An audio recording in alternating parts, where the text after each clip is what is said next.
Welcome to the Fried Egg Golf Podcast. I'm Garrett Morrison, and it is Canada Week for us.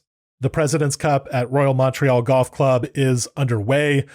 Look, is this the most interesting golf course in the world? No, but it does give us an excuse to talk about Canadian golf architecture, and specifically about the greatest Canadian golf architect, Stanley Thompson. I've wanted to discuss Thompson on the pod for a long time. Such a fascinating figure and an enormous talent. To dig into Thompson's life and work, I'm bringing on Ian Andrew. Ian Andrew is a practicing Toronto-based golf architect who has focused on restorations and renovations, but has also done some original work. He's a great thinker and writer about golf course design and one of the world's leading experts on Stanley Thompson. So I'm very excited to speak with Ian.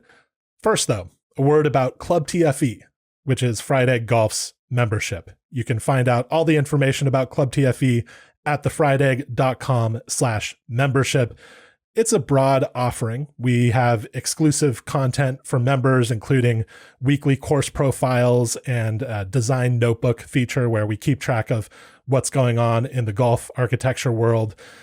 But one thing that I think people would be interested in when it comes to Club TFE is the access you get to a variety of wonderful golf courses. First of all, you get early access to Fried Egg Golf events, which is a big deal. We hold these at some wonderful golf courses across the country and elsewhere. And we're also starting to offer some international trips, as well as individual days at certain golf courses where we just, offer tee times just to our members. So if you want to find out more about that stuff, if you want to take part in that, Club TFE is a great place to go. Again, thefriedegg.com/membership. Check it out. All right, let's get to Ian Andrew and talk about Canadian golf architecture and Stanley Thompson.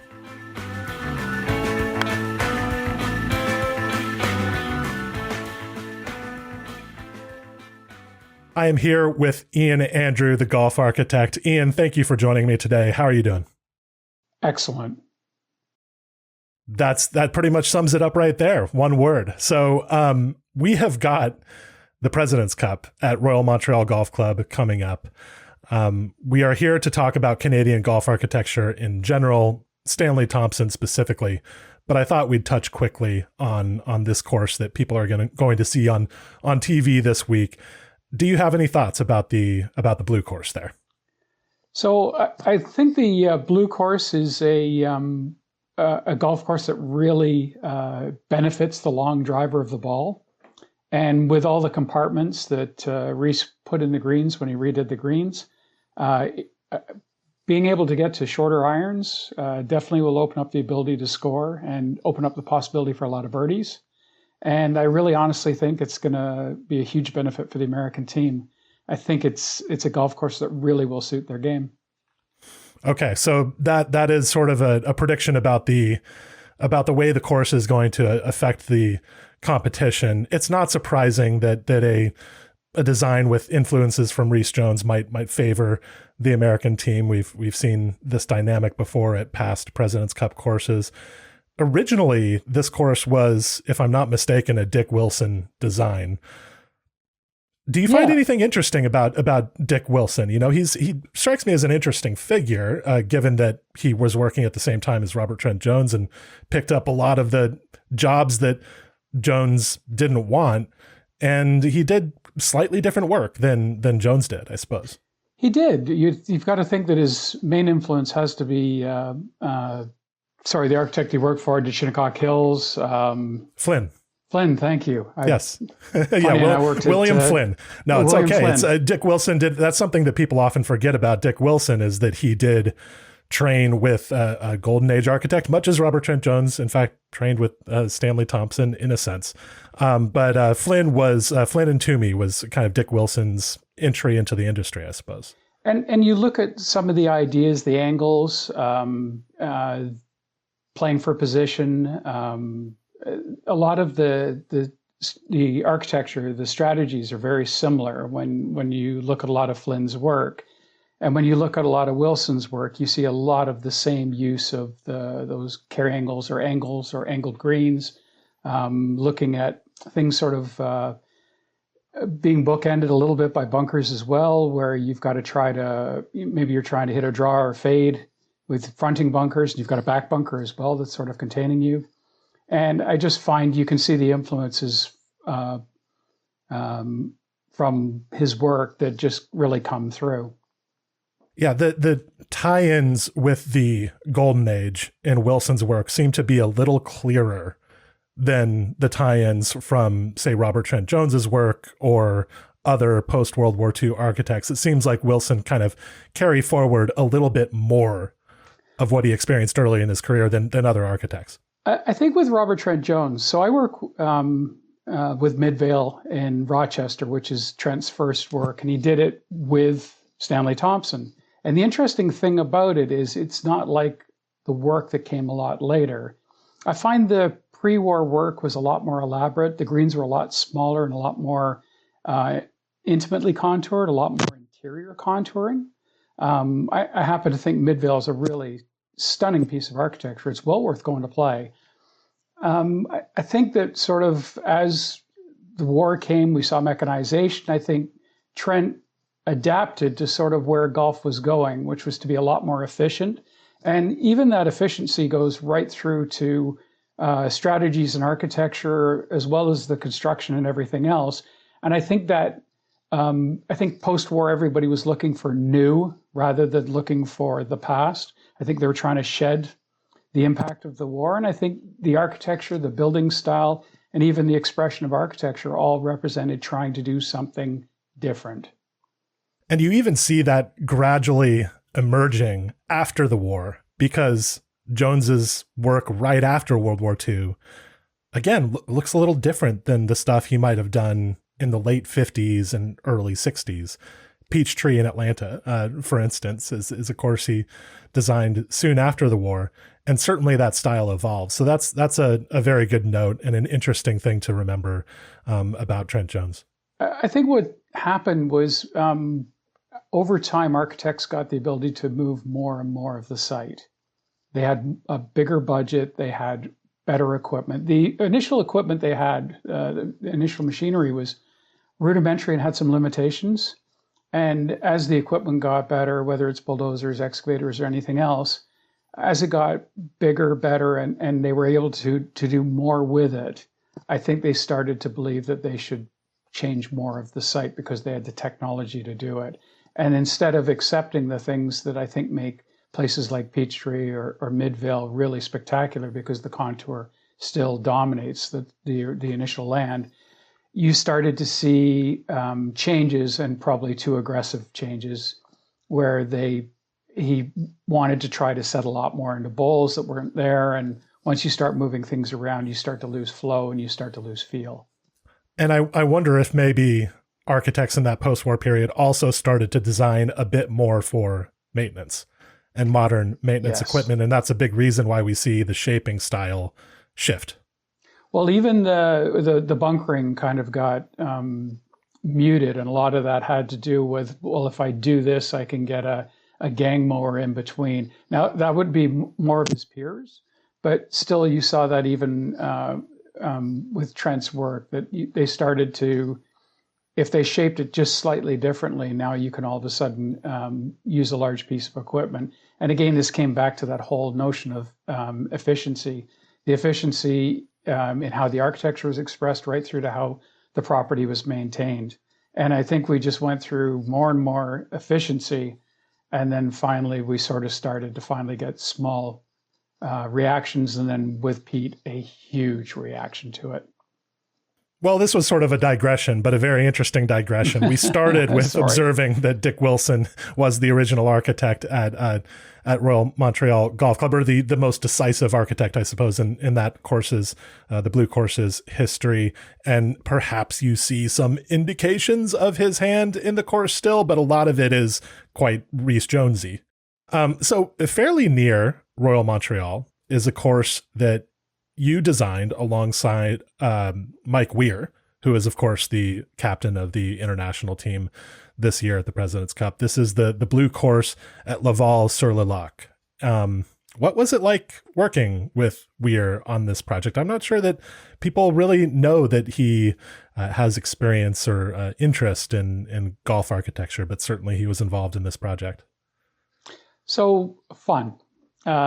Mike's one of the interesting things about Mike is we spent a day at Augusta, not a master's day at Augusta, but actually a day at Augusta going around the golf course, and he talked about what he liked about the golf course, and the fun about it was he was playing, and he was also explaining why he was playing strategically the way he was playing.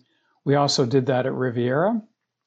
We both have common experiences at Royal Melbourne, and we actually talked through the holes at Royal Melbourne that we like, and Shinnecock Hills ended up coming up because we like the way the edges run off the greens. And one of the fun things about Mike is he's very aware of Golden Age architecture. Because of, he wasn't a bomber or a big hitter, he always had to think about the golf course strategically. And the really interesting one for me, because I'm a huge fan of Riviera, is he talked about how he was able to play really effectively at Riviera by picking his spots. So I remember before I played it, one of the things he explained to me was do not hit a driver on 10, and you're actually not trying to hit the fairway either.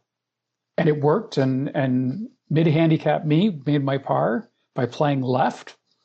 And then the funniest part was the next, I can't remember what the event was called at that time. I think it was still the LA Open. But the next one he played in, he hit driver because that's where he started, made 6. So, and he had told me never hit a driver, and when he won the both times, he had laid up. But we talked about the use of trees, how they impinge without taking away the ability to play, and we both like that. We talked a lot about the use of side slopes rather than fairway bunkering, that how effective that is for play. And then obviously the beautiful change of angles that happens quite often. And both of us have sort of obviously he's won there a couple times, so he's got an extra love for it. But I really do have a love affair for Riviera. I think it's one of the finest designs in all of golf. And even as much as they tinker with it, the bones underneath it are spectacular. Something that's so great about Riviera is the use of contour in the landing zones and fairways. You mentioned the use of side slopes as opposed to fairway bunkers. 5th hole, wow. Yeah, absolutely. I mean, the way that kind of rises up and gives you a reward for hitting a great drive, but also kind of holds you up if you don't hit a great drive. So, okay, I wonder if you could talk a little bit more about that, whether, in some cases, fairway bunkers can be excluded in favor of some of these slopes, and how do you use those slopes? So we started doing Laval. I'm going to use that and explain sort of the thought process, because I think it'll provide a window into Mike. Yeah. Perfect. So we started looking at the design itself. And the fun part about it was when we were going through and picking the corridors that we were going to use as opposed to the corridors we weren't going to use, because it was 2 9 holes by 2 different architects, we ended up with a very little fairway bunkering. There's very little bunkering actually on the golf course. It's all largely elevated greens with runoffs. We both love all the golf around Melbourne, so that was the prime influence. But we took from Riviera the idea of, if we've got, I will come back to Royal Montreal through this, if we have slow-moving dog legs that like bananas that don't turn but actually just keep drifting and drifting and drifting, say it's from right to left, and they keep drifting around, and there's trees on that corner. There's some really good examples of Riviera where you've really got to think out how you're going to try to fit the ball in. And we designed a number of the tee shots where there are no fairway bunkers at all, but the clearing that we did was using those corridors. And it was actually my favorite thing about Royal Montreal when I first played it, was the reason that Tiger played there in his prime. And I'm trying to remember if he made the cut, but he really struggled there. And what it was the longer players didn't play well that week. And it was because at that time, it was a very, very difficult driving golf course. And it was actually one of my favorite driving golf courses in the country because it had all these slow-moving dog legs. But when they lengthened it and moved some tees around, they kind of straightened out some of that, where it plays a little bit more typical where it's out and then in. Hmm. But we talked about that when we were working on Laval, about we want to get everything, grassing lines, bunkering, tree lines, corridors. We want them to move slowly so that if somebody can work the ball, they're going to score really well. Hmm. But if they can only drive it really far, but not really with much ability to move it one way or the other, there may be a direction that works fine for them because they play a fade. But if the hole is calling for a draw in the next, and we were really careful to try and balance that out, they would really struggle to deal with those holes. And so there's not a lot of fairway bunkers out there. In fact, there's hardly any fairway bunkers. Hmm. And we did actually lean into the idea of the slow moving tree lines. Right.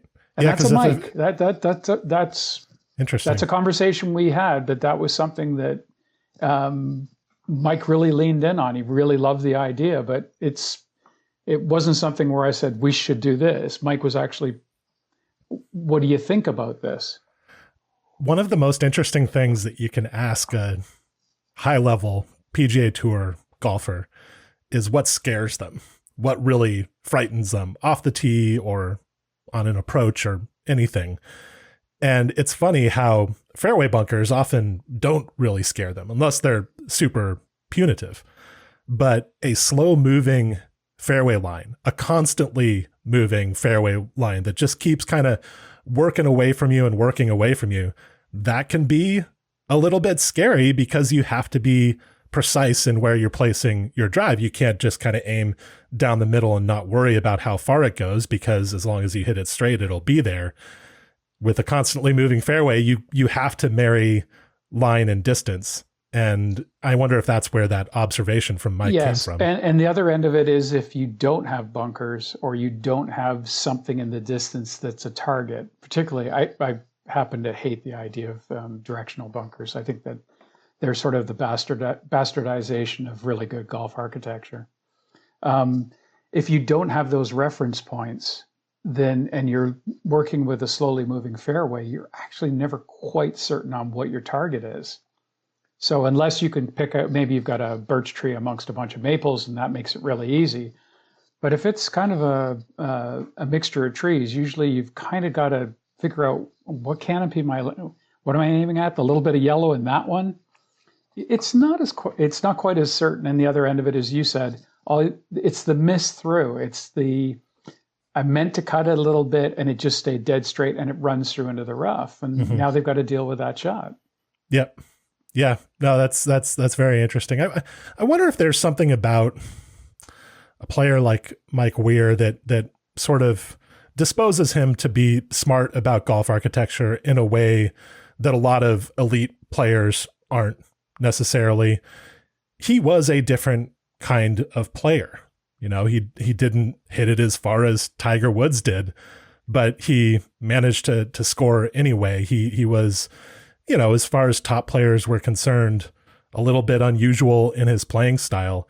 And I wonder if it is those kind of eccentrics, I guess, in terms of playing style, who are a little more inclined to think about golf architecture in at least interesting ways. I think when you take somebody like Mike, or funny enough, I walked Riviera with Zach Johnson. Yeah, Zach Johnson. Thanks. For me, it's names. It's age and names.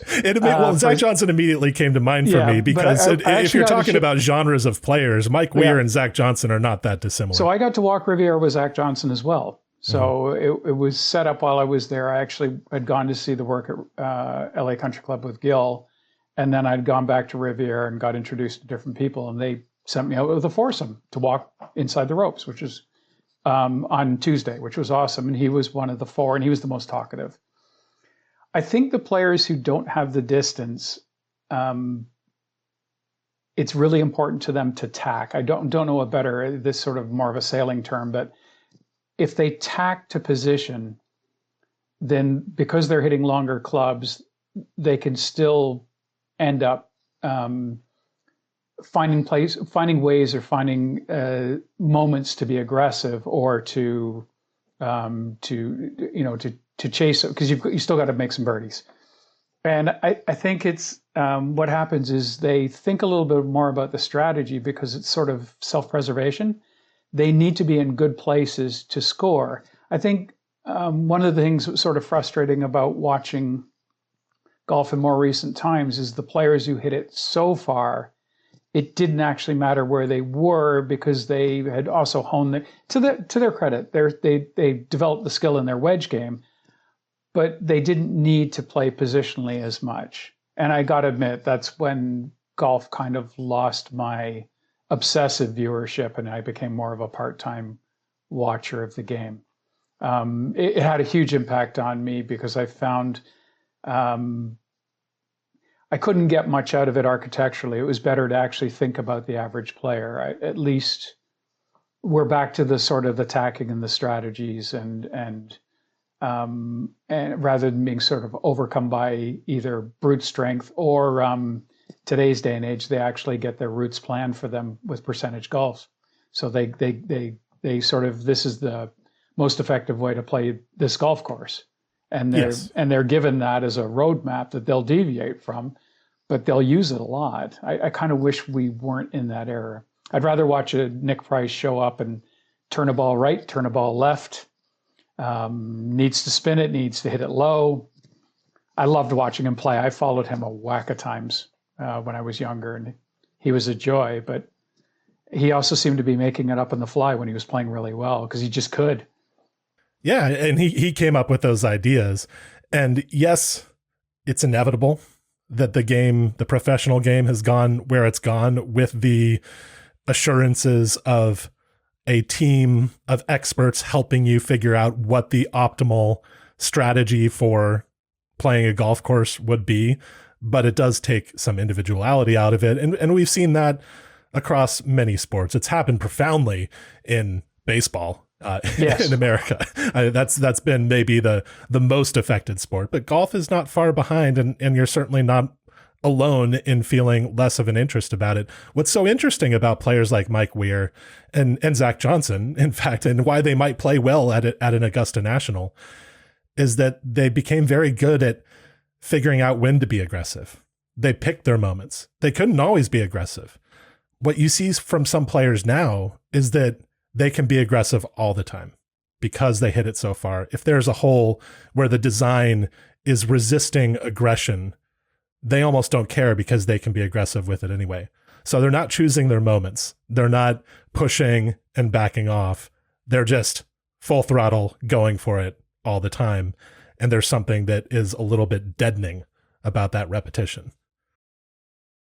Agreed. I mean, one of the joys of watching a Nick Faldo play was his ability to understand when not to. I don't know how else to express that, but he not only could he hit great shots under pressure, it seemed like the more pressure, the better he was anyway, period. But his ability to understand that in tournament golf, find the fairway, find the green, find the par. There was, not that that's more compelling. I think we all enjoyed birdies. And I think when Tiger had that amazing round at Pebble Beach, there wasn't anybody who didn't enjoy that. How could you not enjoy that? That was just, I mean, even from an architect's point of view, it was sad to watch Pebble take apart, but boy, it was fun to watch him do it. It was a display. Yeah. And, we like birdies, and sometimes there has been some events where it's too many pars, or just some of the U.S. Open setups are questionable. But yeah, when even a U.S. Open doesn't seem to, it's attack mode. I appreciate the fact that they've got the fortitude to do it, and B, the skills to actually just drive the ball much straighter and hit great wedge shots, but it's not as watchable. It is interesting to speak with you about this because you have prepared courses for the Canadian Open, and you've thought about the relationship between golf architecture and modern professional play. And so that's again, a bit of a digression, but a fascinating one. I think it's time now to get into Stanley Thompson. We've drifted for a bit, but let's talk about, I think, the greatest Canadian golf architect by pretty wide consensus. Let's start with Stanley Thompson's early life. We can just touch on this briefly, but where did he come from, and what were some of those early experiences that ended up being important for him? He was one of 5 brothers, and they were known as the Golfing Thompsons. Some great players amongst them. The first pro of Hamilton, which was this year's Canadian Open, was Nicol Thompson, his oldest brother, and probably could be argued that he was the first architect that either he or George Cumming, who was at Toronto Golf. Stanley caddied at Toronto Golf, and George Cumming was actually his early mentor. So that's why Thompson, Cumming, and Thompson, which is Nicol Thompson, George Cumming, and Stanley Thompson, when he eventually went into architecture as the third member of that group, that was his foundation. Stan was a great player. I think he got to a semifinal, if I remember correctly, in the Canadian Amateur. He was a scratch player early on. Served in World War I and came back, and then he started working for his brother and George in architecture, and then eventually became a partner. And they faced a decision in 21 on, this all happened super fast for him. He was working on stuff like Brantford on site, doing construction. And then Nicol and George sort of had to make the decision with, were they going to sell golf clubs and be golf pros, or are they going to be architects? And they both chose, they were at the top clubs in the country, other than Royal Montreal. Royal Montreal obviously is if not the top club, it's one of the elite clubs in the country, still is. And they decided on the safety because they weren't sure how things were going to work out. And all of a sudden, Stanley ended up with the business. And in 22, I'm trying to remember how he did, but I do know, I think it was 22, he did 8 courses. He did, no, it's 23 that he did 8 golf courses. But he did 40 golf courses before he got to Jasper Park. Jasper Park is 25. Wow. So, or sorry, Banff Springs, wrong one. Banff Springs, which is 27. So he did half of his entire catalog by the time he got to Banff Springs. And so he was doing sort of around 8 golf courses a year. At one point, he had TransCanada Construction was his construction business. And there was a point where they talked about that there were 2,000 men on the payroll. And at that point, he was initially building greens, bunkers, tees, and then just grassing properties, and obviously felling trees as well. And everything was pretty rudimentary early on, but he did have some experienced people. So Colt was a huge influence. Colt did Toronto Golf in 14. It's funny, I'd expressed the idea if there was a chance he would have seen it in construction, and then it's funny, that got quoted in like 5 different books right afterwards. And all I was saying was he was 16, 17 years old and working at Toronto Golf in the one that was on the east side of the city. And I just wondered if he would have gone over to have a look at it. Right. So that's always been misconstrued. I do know they corresponded because Jeff Cornish was able to confirm that for me. I thought I understood they corresponded, and he said no, they corresponded all the way through. And he was good friends with Charles Allison as well, who did work in Toronto. So Thompson got to see Toronto Golf, which was a landmark golf course for us, most important golf course that was ever built. Harry Colt design, as Harry Colt designed it, and Harry Colt was on site for it.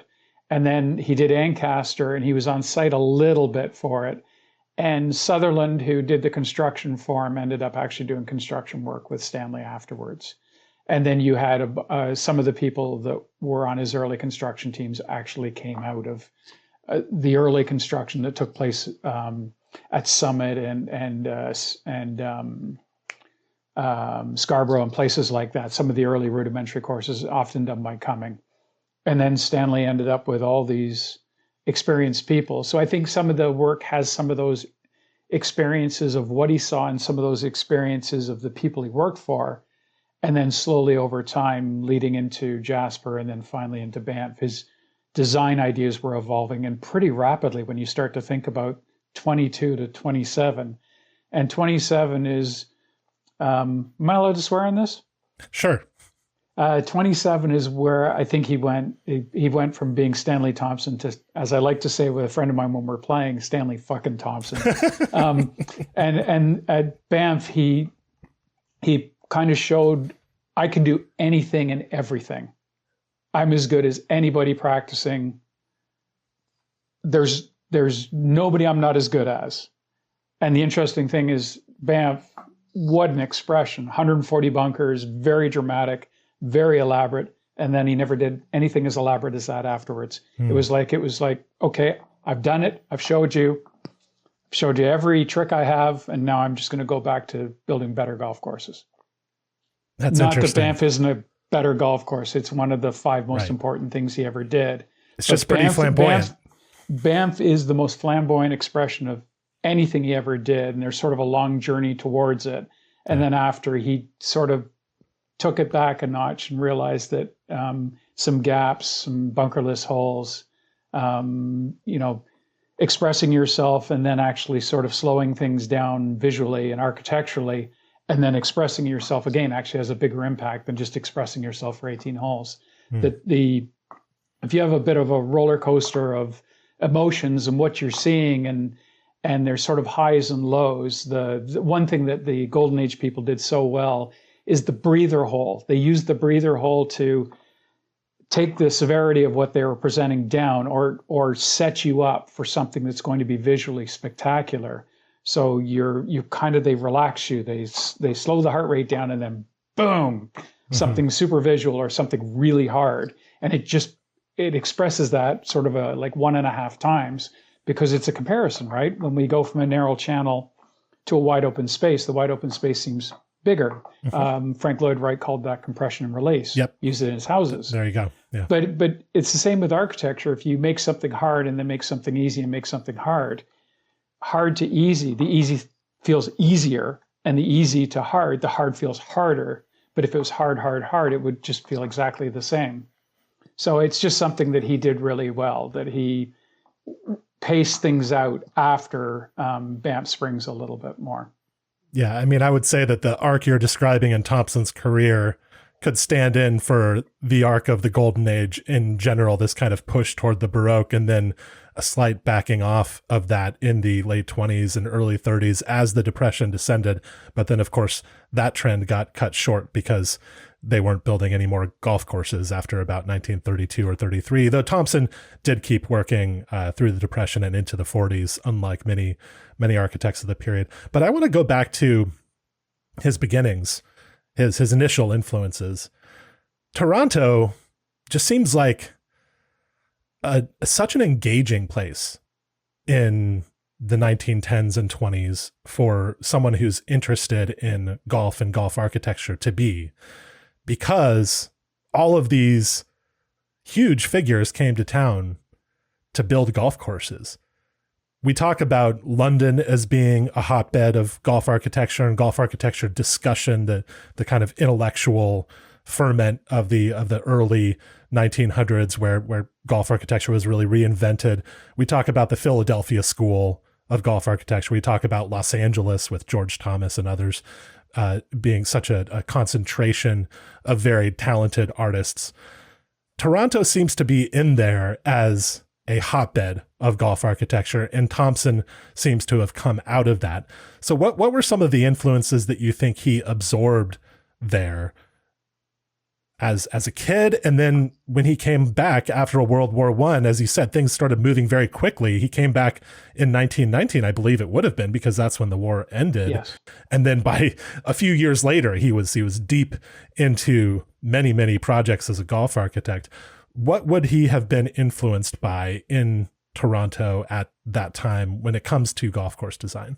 So I'll step back slightly. I do know he saw links courses when he was serving during the war.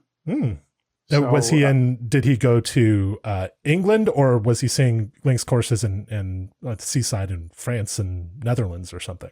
No, it'd be in England. Okay.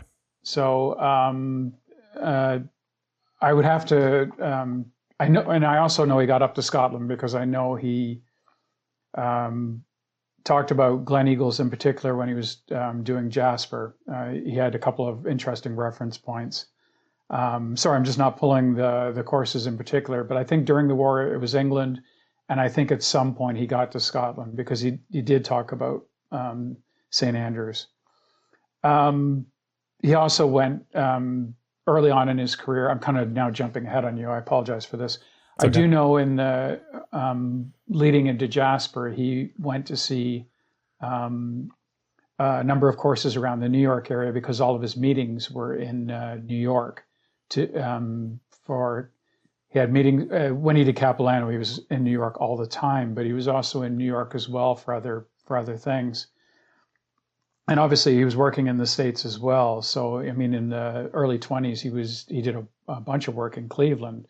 But you've got Flynn courses in Cleveland. You've got Ross courses in Cleveland. You got great Flynn and Ross courses there. Remarkable. Cleveland rocks, baby. And it's got great architecture. Restorations and renovations that are being done there are quite good. And I think that those courses are going to reemerge in the coming years as important as they are. Yes. So I talked about Colt. He had both Hamilton and Toronto Golf built. There was some early golf courses that were pretty good. Cumming did the original Summit. The original 9 holes at Summit was very good. But you had Willie Park. So Willie Park did Weston. Park did a lot of stuff in Montreal. Put it this way, his work on the original Dixie course. By the way, one of the great losses in all of Canadian golf is the Dixie course, which is underneath the Montreal airport. It was so good that Colt suggested they don't move and just keep that facility. So Colt thought enough of, and that was Willie Park's work, and he did Mount Bruno as well. Parker initially started in Toronto and ended up living in Montreal. So you had that influence. You had Tillinghast came up to do the major renovation of Scarborough. I will say Cornish told me Cornish is full of great stories when you get him talking about things. But he said Tillinghast was the only one he really didn't like. And it was because he lost the Scarborough job to him. Oh, okay. It wasn't just because he didn't like Tillinghast's personality. There are those who didn't like Tillinghast's personality. when you hear that somebody didn't like A.W. Tillinghast, it's not necessarily a surprise. Yeah, that's funny. Yeah, that's true, isn't it? Yeah. Well, I think he had his hits and his misses at that time. So you had Charles Allison came through and did York Downs, and I think that's 21 or 22. And that was a dandy golf course. We've sort of you can actually go walk part of it. It's part of a park. But it was a really, really good golf course and a really tight layout, very clever routing. And so you had some great early work taking place with some really important architects. You also had, he built a course for Devereux Emmett down in Windsor, his construction company. He built York Downs actually for Charles Allison. So he was interacting with these people. He even built the Tillinghast course at Niagara Falls, which I've never quite been able to put 2 and 2 together because that doesn't actually make sense to me in some ways. But I mean, that's way earlier than the Scarborough. Scarborough's 26. That course would be 22, I think. Niagara Falls Country Club. So he'd be seeing a lot of things. And then all you've got to do is cross borders. Like, I mean, Buffalo's very close by us.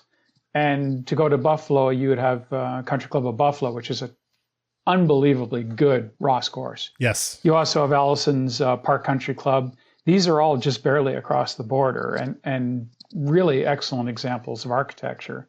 So I think all of that had some influence. And I think as he started to move into the Clevelands or started to go out west or started to go out east, you start to run into more and more architecture. And Jeff Cornish said he paid attention to what everybody did. And if it was really good, it actually gave him a little bit of depression. But if it gave him a little bit of depression, it also gave him a little bit of incentive. Stanley actually had depression issues, but it gave him a little incentive to sort of up his game. And I think part of what made him great over time was he wasn't afraid to try different things. He kept trying to evolve. And B was he was competitive enough to try and be better than he was last time, or try to be better than Tillinghast or be better than other architects. He wanted to be Stanley F. and Thompson, right? So he wanted to be sort of at the same level of his peers. He was very conscious of them. If you were to compare, and I want to get into this evolution of his style, and maybe we could do it by using a couple of golf courses as examples.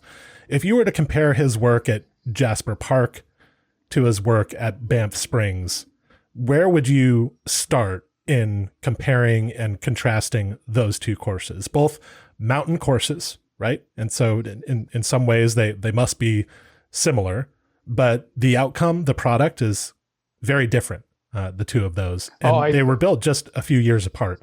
And so what's the comparison and contrast between those two projects? So the interesting thing with Jasper is, just to sort of one step back, he was starting to clear a little wider before this, but not much. And then when he got to Jasper is set in a massive, massive bowl between multiple mountain ranges. And the thing he did there was he actually cleared not double what he normally did, but at least 1.5, if not 1 3/4 wider than he would have cleared before in the past. And part of that was borrowed scenery. By the way, he was a super well-read guy, and he was familiar with who Capability Brown was and the idea of borrowed scenery in landscape. So he cleared more. You're saying more trees? Oh, he cleared it. Just widened up the corridors. About 1.5 to 1 3/4 width of a normal clearing he would have done only a year or two before that. Wow. And he did the whole golf course that way. And the idea was, when you're walking down the fairways, if you clear the trees further, you get a wider vista.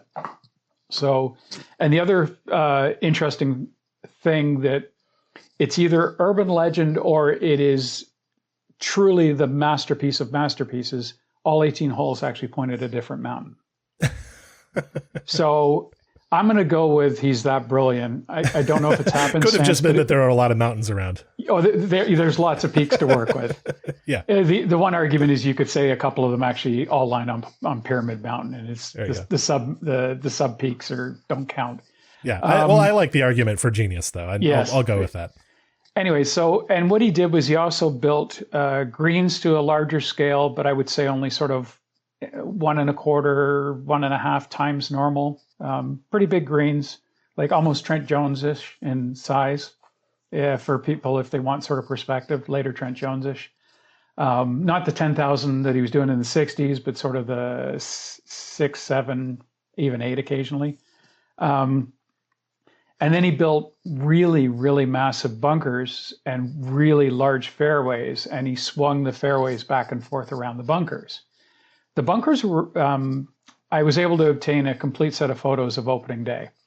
And the one thing that kind of struck me was the bunkers were actually simple. There were really almost no noses and capes. So if you think about Jasper now, or you think about Banff, it's like, what? It was actually kind of simple. And so everything worked on scale. But the one thing is, when you see people in those old photos, they're dwarfed. And what it lacked was a bit of human scale. So he was hired to go renovate and I know everybody says that the course after the initial course was by a different Thompson, and William Thompson. And then the new one was by Ross, but Ross laid it out, and then they built it with labor from the war. It wasn't much. I have photos of that. It was very rudimentary lay of the land, looked like nothing. Put it this way, Ross wouldn't have been proud of what the end result was. Anyways, so Thompson went and rebuilt that. And the first 2 holes, the last 2 holes, if you're taking the original routing, 1, 2, 17, 18, they used a campground site, and that linked it to the hotel, which was there, not quite as big as it is now. And then he had put a routing together, and then out walking, he had discovered the cauldron. So that's 7, 8, 9. That wasn't on the property he was supposed to use. They actually had to change their lease agreement. And then so he had his routing. But as he was working, instead of building, he cleared the same width, but this time he, rather than using a single bunker, used clusters of bunkers. And then rather than having smooth, simple edges, he started to put fingers. And the instruction that he used was he asked the men when they were building the mounds to look at particular peaks, and they were to emulate the ridge lines on those peaks. So they would build a rough version of that using horse-drawn scrapers, and then they would rake it out. And he wasn't worried about duplicating it. There's some good absolute duplication out at Cape Breton Highlands that's remarkable. The first hole in Ben Franny and behind is mind-blowing. The back ridge is a duplicate. And there are some duplicates, but there are not a lot of them. You've really got to look for them. But he did this, but the other thing was he then made very elaborate shapes on the interiors. They're very edgy, and they're much more elaborate than they even are now. And one of the stories that Cornish talked about was they were on a train coming back from Capilano and they ended up talking about Banff. And he said that he would tell the men to look at how the ice pack was up in the mountains and emulate that and emulate that and emulate that in that face. And that's how they got the edges. And that's why it was actually a pretty almost rip torn edge, what we would call it today, that sort of that super loose or Mackenzie-ish edge. If you look at the old photos of the fifth hole at Cypress Point, where they're supposed to emulate the tops of the trees, that's what all the bunkers look like at Banff originally. They were elaborate. And the idea of that is if you put all the small flourishes and you break the bunkers up, you now put the golfer in human scale. So the golfer can now relate to where they are. The strategies and the widths and the carry angles and the back and forth and the views are the same, but it's much more relatable, and it worked way better. Yeah, well, it's a very interesting point that you make about scale and bunkers, because there's kind of a combination of scales that happens when you design the edges the way that Thompson did at Banff, where the whole bunker is big enough, scaled up enough to compete with the land, right? It can't be so small that it seems dinky in comparison to the surrounding landforms. So it has to be scaled up. But if it's just scaled up and plain, then you lose the human perspective and the part of it that helps humans access it, right? Visually, I guess. And that's kind of what maybe the bunkers at Jasper Park lacked before, was that combination of the scale that's big enough for the entire bunker to live up to the surroundings. Jasper had that, but then also the details that allow the human scale to be part of the picture as well. It's really, really, really hard to do grand scale. I would say there's only been a handful of architects in history that can actually work in grand scale. Mm-hmm. Anytime you see anything in grand scale that works, it shows that they are, from a peer's perspective, they are better than we are. Good at what they do. Yeah. Because they're, I've watched a whole series of architects. I've even tried to do some stuff myself by circumstances, and it's really hard not to.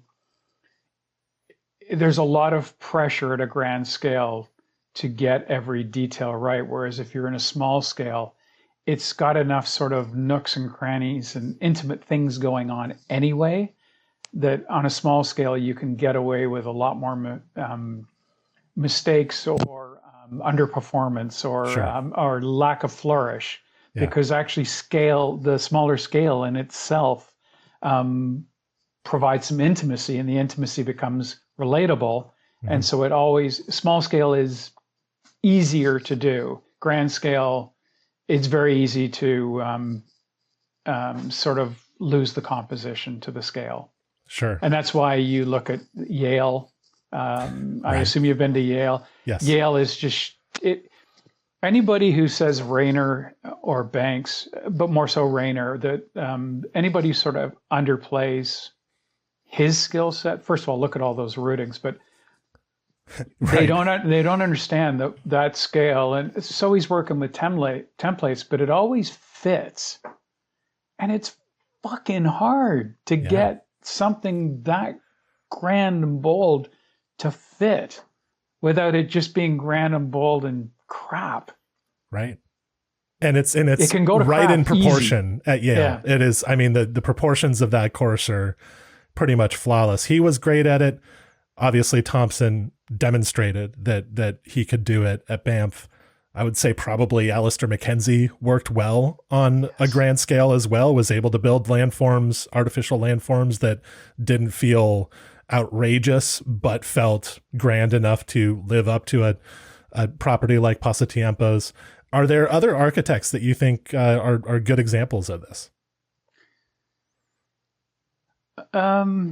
I think sometimes they've done it. So, I think Ross's work at Oakland Hills.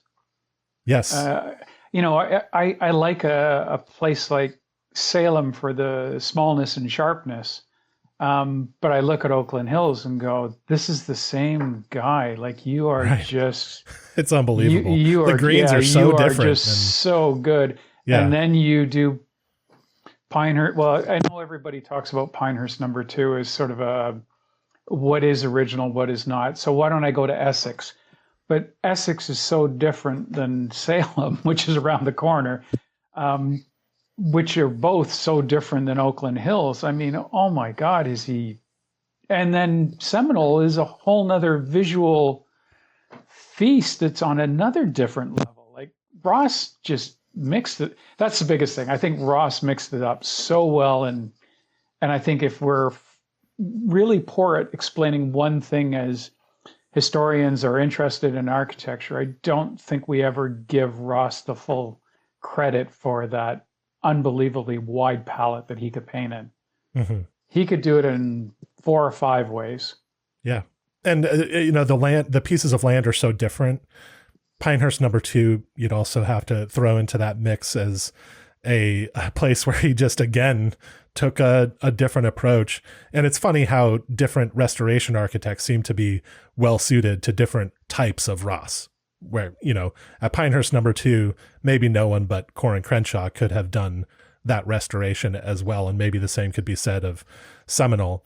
At Oakland Hills, I'm very glad that Hans's team handled that work there, because yes, those bunkers on the par 3 9th hole, on the par 3 17th hole, which are set into such massive landforms, seem perfectly in proportion, and the whole picture is in balance. And I know there's going to be 4 or 5 different architects, because I know all the bigger players well, who would be pissed off at me for saying that, but only Gil could do that particular job. I actually think Gil's one of the few that can really get out there with scale and get away with it. Yeah, Gil and of course his design partner Jim Wagner combine in wonderful ways to pull off those visuals and make it truly look and feel like, the historical photos that you're looking at. Just not an easy thing to do. But you're right. I think that's an important thing that's kind of lost in architecture. I'm just going to go sideways for a quick second. Yeah, absolutely. I always loved Bill Corr's comment about Pacific Dunes of only Tom could have built Pacific Dunes. And that's said as a high compliment. Mm-hmm. And I do think you're right. I do think there are horses for courses. And whether it's restoration or even whether it's original, I just think that there are moments where they're the right person. I think the melding of Bill and Ben at Sand Hills, Perry Maxwell. One of my ultimate favorite golf courses in the entire world is Prairie Dunes. Mm-hmm. I have a warm. If you ask me for what is the quintessential American course, it's actually what I would choose, because it expresses that site better than any other piece of architecture I can think of. It is absolutely about that site. Mm-hmm. But again, Perry Maxwell, God, I wish he had more opportunity than he did. I think we would have appreciated him like an Alistair McKenzie. And I do think Alistair's sitting on our Mount Rushmore. Sure. I think every architect has to start with him and Colt there, and then it's just a question of where you go from there. Right. Yeah. So the branches kind of go out from there. And certainly Perry Maxwell is part of that Mackenzie tree. You can see the influence that working with Mackenzie had on him, from Crystal Downs, then to his work at Prairie Dunes on that original 9-hole course, which is maybe the best set of golf holes ever put in the ground in America. And then Old Town, one of the best design courses anywhere.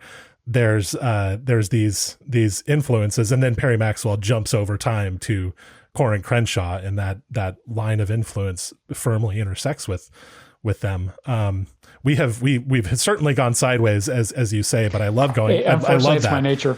Yeah, it's maybe I shouldn't be resisting it as much as I am. I do want to eventually lead us back to Stanley Thompson in some way.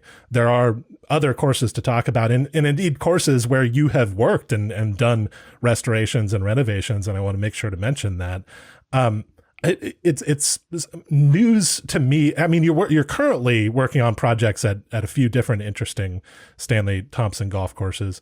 I want to mention quickly Sleepy Hollow golf course in Cleveland. Yeah. Have I heard that you're involved in something there? Now, I know it's a long-term thing because you're working with Cleveland Metro Parks and these things take time, but what's the nature of what you're trying to do there? So essentially, to be very frank, to get them to the next stage. So I've given them a master plan, which does include even some restoration work for bunkers, but I will not be the one doing it. They've probably got 10 years of clearing to do. Yeah. And so I see on your master plan is a lot of trees that need to. They have a ton to do, and it was golf course built on a enormous scale.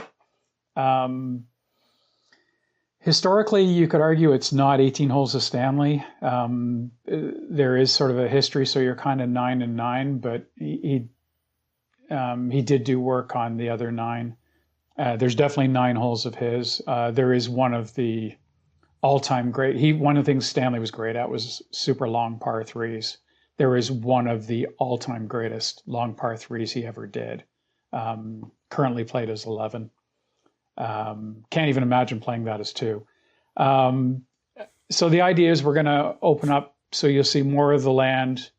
We've started to open up the canyon hole. They've actually got a canyon with a waterfall.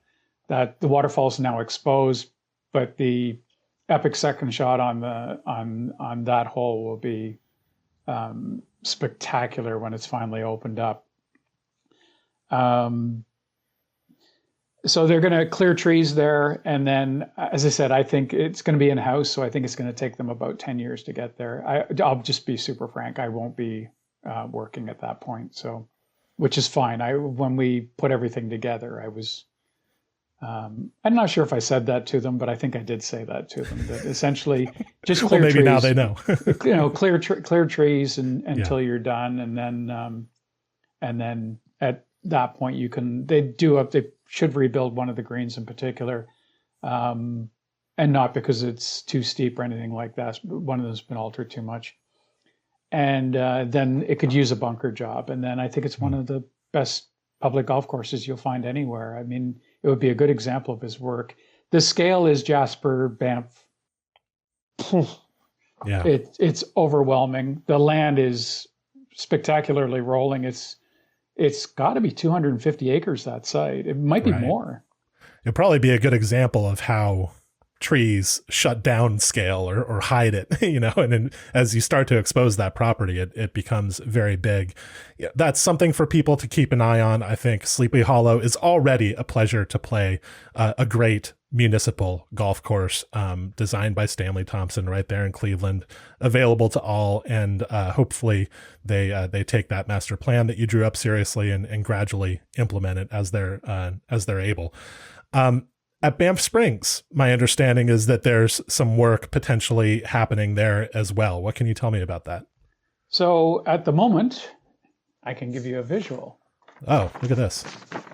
So For audio only listeners, Ian was showing me a plan. You're an artist in addition to a golf architect, by the way, and so the plans you draw in your paintings are all visually striking. But that's which is awesome in radio.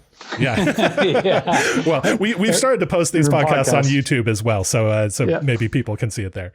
Anyways, they hired me this year to help them restore bunkers. So they had started to do some work in-house, and I think they'd faced some minor criticism about some of the work or had some questions about some of the work. And so they hired me to come out, and I've got a tremendous amount of archival information about the golf course. And so I spent 6 days going over the golf course and going over bunker by bunker what should be done in every individual bunker so they can restore it. So they've done some, and then in the process, I just sort of I've given them grassing. The grassing lines have kind of come in a bit, and particularly in some spots badly. And so the idea is to push the grassing lines back out. They're really receptive to going at that right away. And then the other thing is some tree removal where trees are starting to impinge on corridors or impinge upon the quality of the bunkering or even turf health. That's actually a little harder because it's Parks Canada. It's a Parks property. Most of it's okay, but anytime we run into Douglas firs, the Parks Canada is really reluctant to take a Douglas fir, and the seventh green, not in the original routing, the current seventh green on the Thompson 18, it's all Douglas firs around that green site, and it's actually the biggest problem we've got for turf health and bunker health. So we'll see how we do on that. I have an alternative for how to deal with that. But essentially, that's the plan, is just so they can go ahead. Some of the things that have been put in by other architects, we're going to get rid of a few things. The greens are renovated, so I'm trying to deal with the fact that when they renovated them, they actually built on top of them, so some of the depths are wrong. Sometimes we're just going to leave that alone. Other times we're going to fix that because the relationship doesn't work and the banks don't work anymore. So we'll just fix that all up. Also trying to get them to expose some of the river views that they're losing or have lost. We've just got to make sure that we're not overstepping our bounds with them on that one, because the Bow River is super important. It's a very healthy river with trout and really a wonderful river, so it's really important. But just going through a process on that where they're comfortable with what we're doing. So that's just started off. I'll finish off the planning part of it probably this winter. That was kind of our arrangement. And so, yeah, it was, I was in the middle of the fairway the one day on one of the holes, and all I could think of was, it was what I always wanted to do, was to work at Banff Springs. And I got a little emotional at the time and just thought, I can't believe I get the privilege to do this. So there are little moments, it's funny, as an architect, sometimes we're really bad sometimes at lamenting the things we don't get to do. But I mean, God, the chance to work at Banff Springs, and then we'll probably end up talking about Cape Breton Highlands. I got a chance to restore that. Mm-hmm. I mean, if you asked me when I was young what I hoped to do, we're touching on it. So, yeah. Yeah, those are the two courses. I mean, there's, at least from my perspective as an American, there's no more iconic golf course than Banff Springs, but it has been known for a while that it's in need of some nips and tucks, some TLC, some return to the past. And so let's hope that they're able to get there while keeping in balance their relationship with the surrounding environment, which is obviously very important as well. But obviously one of the most gorgeous golf courses in the world. And so let's hope that they can improve a bit. So Banff is the highest expression of his bunkering. There is no, I mean, I'm fortunate I work with St. George's, which is a really good one too. And Cap's incredible. But but Banff Springs is sort of that watershed moment where he expressed himself as flamboyantly as he possibly could. And I think when we've got things like that, you really want to present it.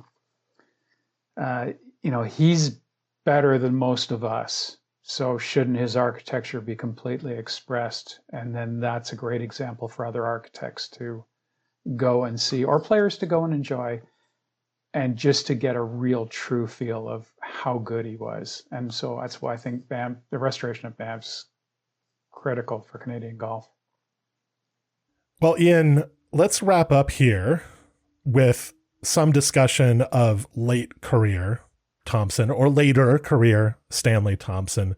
Two courses I wanted to get to were Capilano and Cape Breton Highlands Links, both of which you're very familiar with.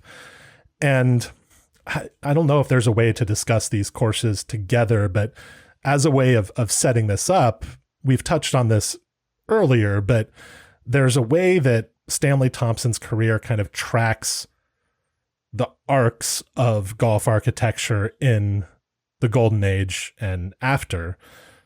He became increasingly bold, flamboyant, Baroque even, toward the late 20s as he was unleashed and exposed to different and exciting forms of golf architecture. And perhaps Banff Springs, St. George's, which you mentioned, represent that period in Thompson's career and that period in Golden Age architecture. We see Alistair Mackenzie moving in much the same direction in California around the same time, getting to the point at Pasatiempo where the visuals are quite over the top even in places. But then as the Depression was approaching, there was some pullback, maybe some return to more minimal approaches. Augusta National famously didn't have many bunkers when it opened. So those bunkers were very bold and the greens were very bold, but there was less aggression, I guess, in the style of that course than what you see in Pasatiempo. And so Stanley Thompson, we can follow through the 30s because he kept doing work. He kept doing important projects during that period. So he's one of the few architects we can talk about as kind of continuing some threads from the Golden Age and exploring where that was going to go next. Perry Maxwell, same deal, continued to work in the 30s. We saw what his work was like. Langford and Moreau, to an extent, the same thing. Stanley Thompson is one of those interesting architects where we can see the evolution of his style continue even after the Depression. And we can't say that about many golf architects of his period. So when you look at Capilano and you look at Cape Breton Highlands Links, what do you see? How do you place those courses in the evolution of his career and style? So there were 5 courses that sort of came one after the other. And that was Jasper led to Banff, Banff led to St. George's. And then interestingly enough, right when he finished St. George's, he got hired to do Capilano. Capilano actually took a long time, took a lot longer because it's a 6,000 acre development as well. And it was owned by the Guinness family. So the one reason he had money and the ability to build Capilano and had the financial wherewithal was the fact that the Guinness family was actually the financial backstop to that project. So when he was building Capilano, he got to pick the routing. So he picked the property off of 6,000 acres. And the routing actually drops 380 feet.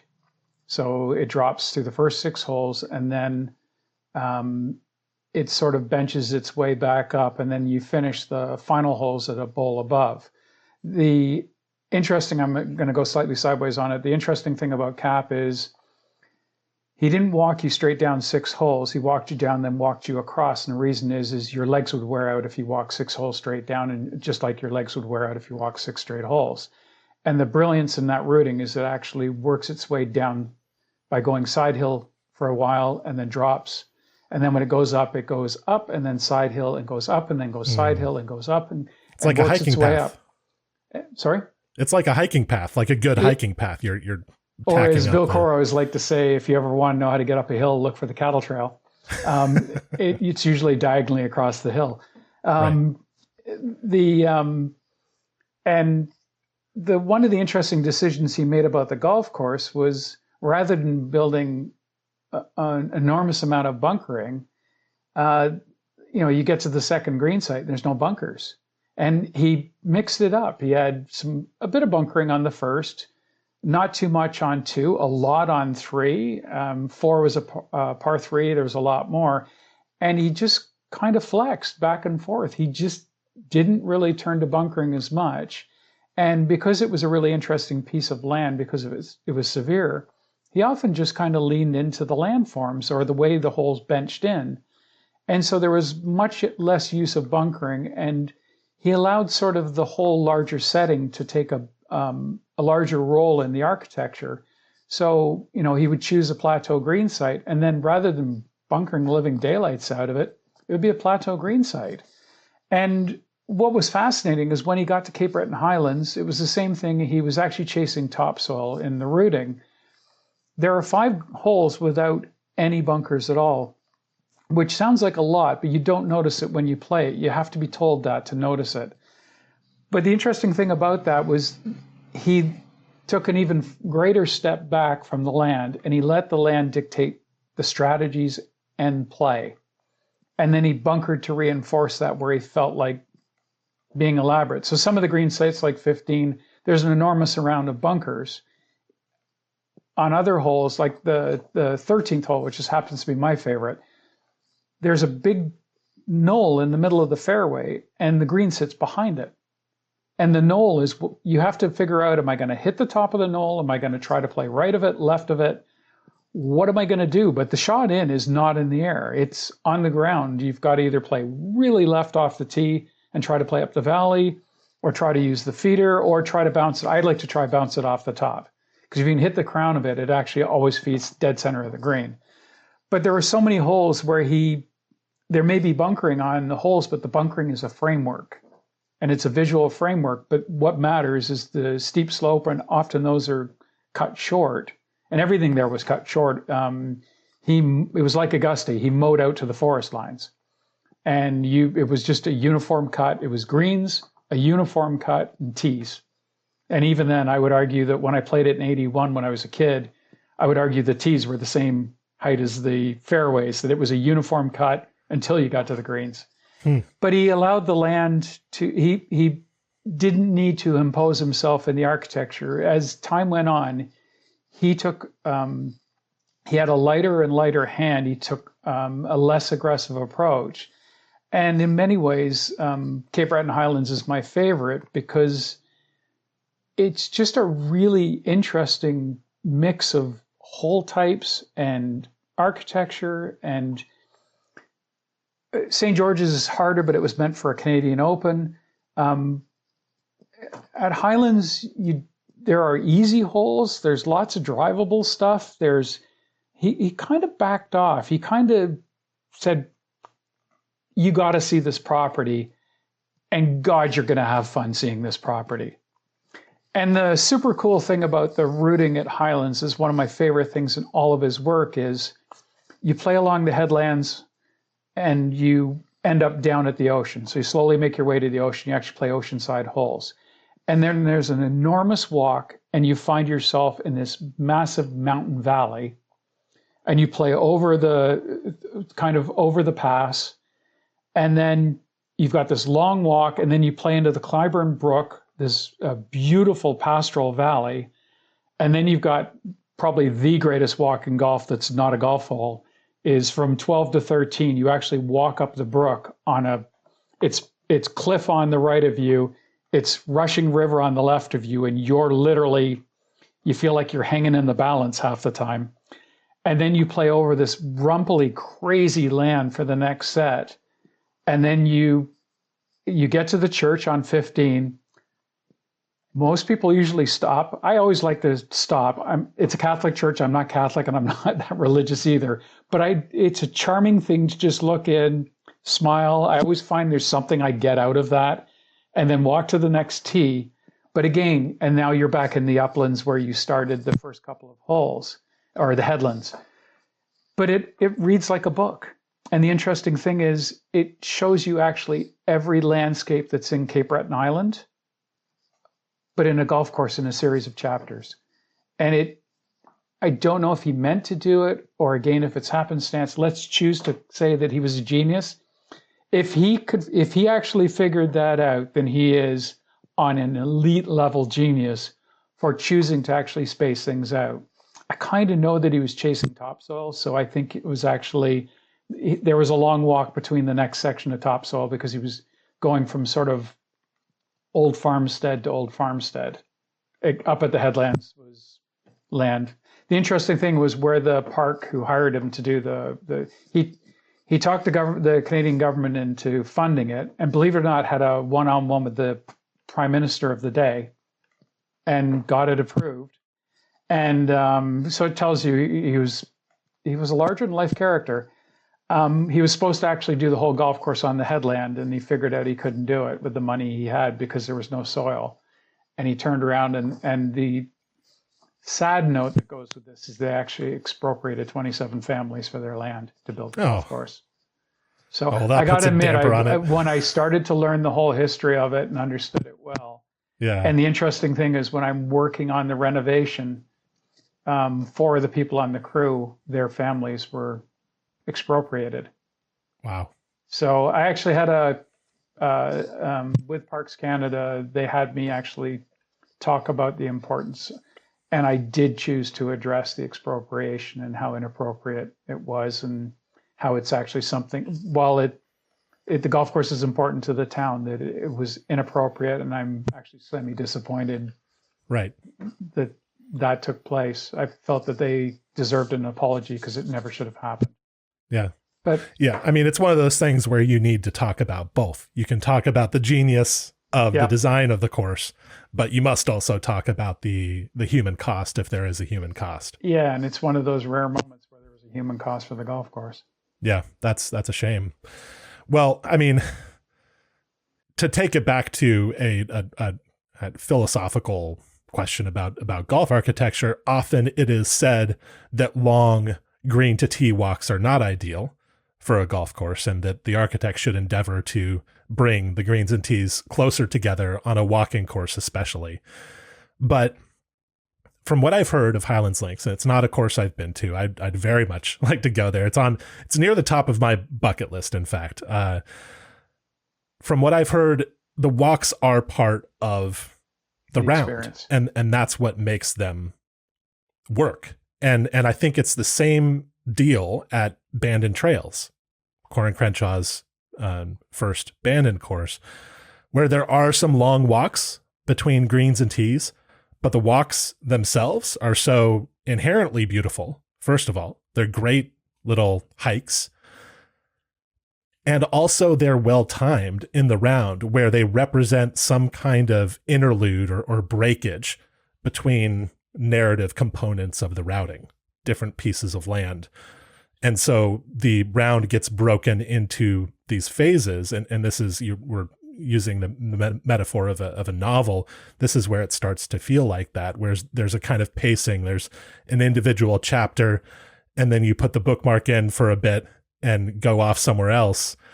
And then you return and there's something different, but it's still part of the same story. It works that way at Bandon Trails, and I wouldn't want to get rid of those walks. I think Highlands Links sounds like there is a similar dynamic, and there has to be at least some intention behind that. It can't just be accidental.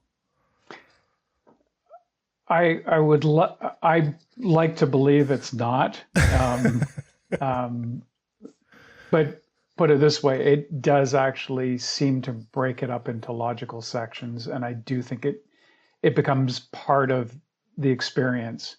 The only thing I wish is I got to walk over the old swinging bridge that went from the 10th green to the 11th tee, and that was part of the experience too. And I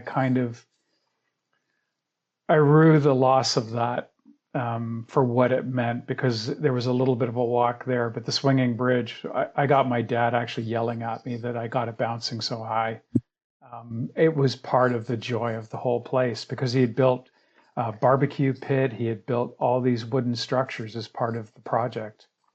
And So they're there. They did the same at Jasper, and Jasper obviously had the fire recently. And I'm really sad to say that all the structures are actually burnt. So that was trying to see. So golf course will be back. It'll take time, but it's a shame. Though I think all you need is good photos and a good carpenter. Put it this way: if I retire, I'm handy, so that would be something I'd love to do if that's the case. Maybe I'll just rebuild some houses and some shops and I don't need to rebuild houses. I don't need to ever do that again. But did that with friends when I was in my early 20s. Oh. But I would, building those structures would actually be kind of fun. I think I could enjoy that. I love Jasper town. If people don't know, they suffered a terrifying wildfire earlier this year. And it was very threatening to the golf course, but it seems as though the town suffered more than the golf course. But the hope is eventually both will bounce back. Both will, no question about that. I think that they're trying to fast track all the construction for the town. The golf course is going to take a bit of work to get it back up and going. Everything that's all the ground features, there's nothing affected whatsoever. Mm-hmm. There's a lot of tree loss, and they'll have to address that. They've started to address that. I exchanged emails with the assistant super just today. But they've got a lot of work to sort of get up and going. The fire affected their irrigation system, so they've got a lot to deal with. Are you working with them or just kind of casually advising them?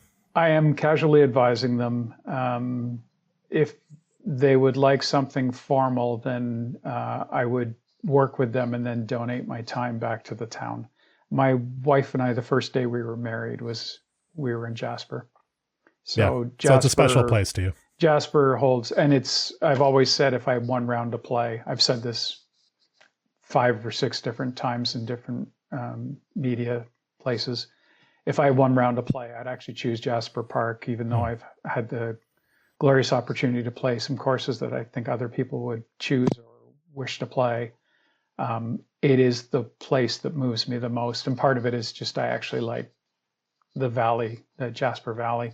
So to go there and see that the valley is, there's 30 or 40,000 square miles of burnt forest.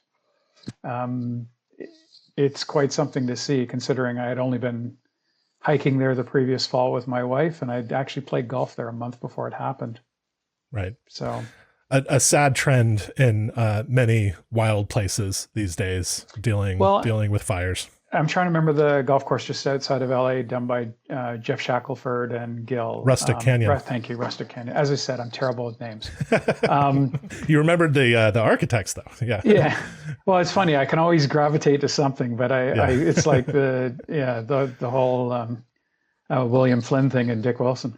But I remember seeing it. I saw it after it got burnt, and I saw it in more recent times, and it's amazing what a recovery nature will do given its opportunity. You can barely tell.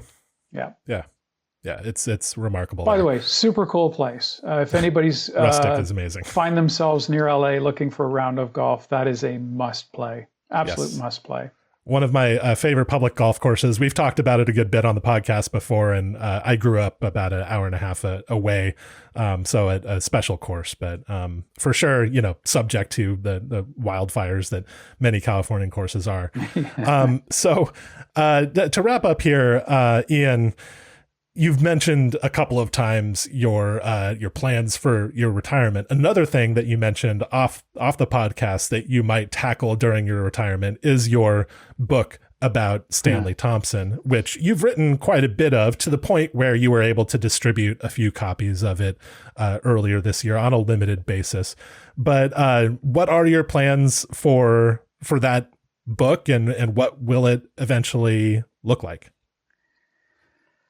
Actually, at the moment, there are no plans. But, you're pretty busy with golf course projects. It should be said. It's written. It could use.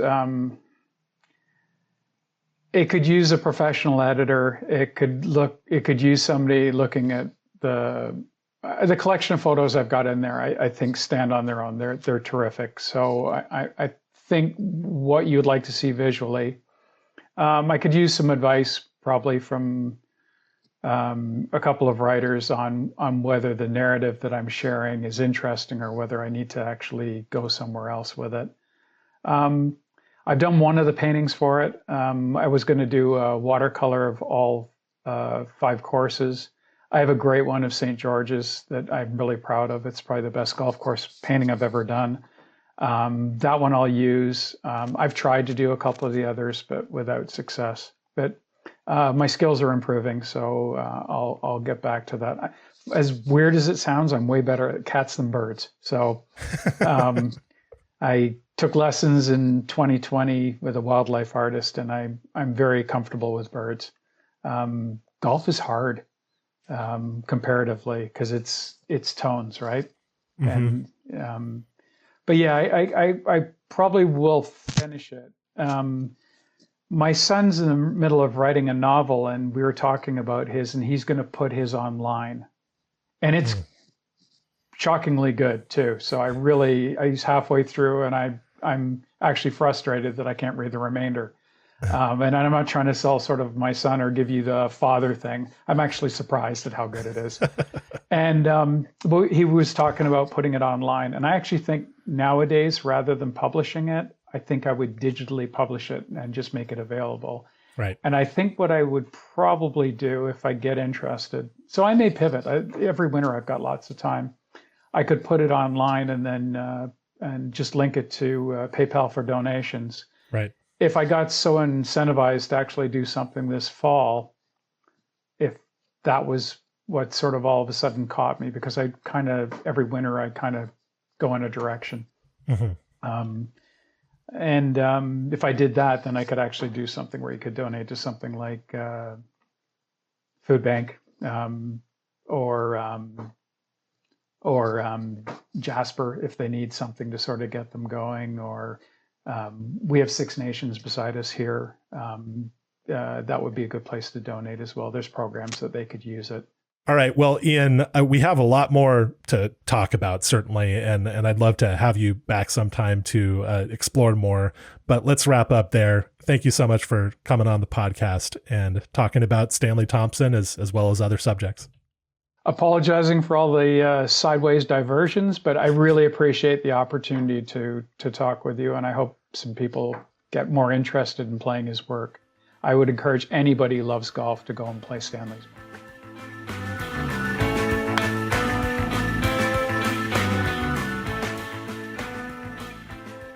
This episode of the Fried Egg Golf Podcast was produced by PJ Clark. Thank you, PJ. Again, if you'd like to check out Club TFE, the URL is thefriedegg.com/membership. We're really excited about what's going on in there, so come join us. Thank you for listening, and we'll be back again soon with another episode.